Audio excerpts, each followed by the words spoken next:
question 7. Right, so we're going to have to find the coordinates of the minimum point. Well, to start off, we just need to find out what the turning points are. So we're going to need to be able to differentiate this. So to get it into a fit state to differentiate, let's just multiply out. So x times x squared, x times minus 3x, and so on, gives us this, which I've then tidied up, giving us this. So that's then fairly straightforward to differentiate. We get 3x squared minus 2x minus 1, because remember, to differentiate you multiply by the current power and reduce the power by 1. Now at the minimum or at the maximum, dy dx equals 0. So let's start off by solving this differential being equal to 0. Well, this can be factorized, giving us x is a minus a third, or x equals 1.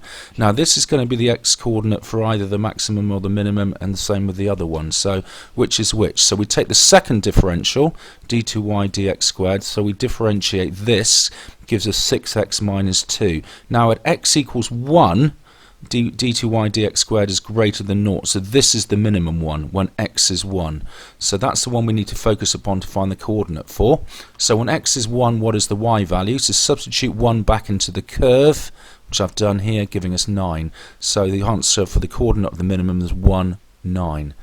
Now for part 2, to find the discriminant, remember the discriminant is just b squared minus 4ac, a is 1, b is minus 3, and c is 5, and that gives us minus 11.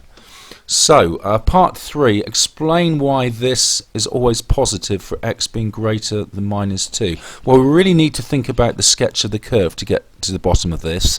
This is a normal cubic graph, because we've got a plus x cubed, so it's this shape.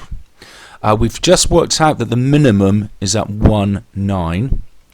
We know that this is going to cross the x-axis at minus 2, and we also know it doesn't cross again because there are no solutions to this second bit, no real solutions. That's what we've just worked out when we discovered that the discriminant of this gives us is minus 11, no real solutions. So basically this is the only intercept of the x-axis.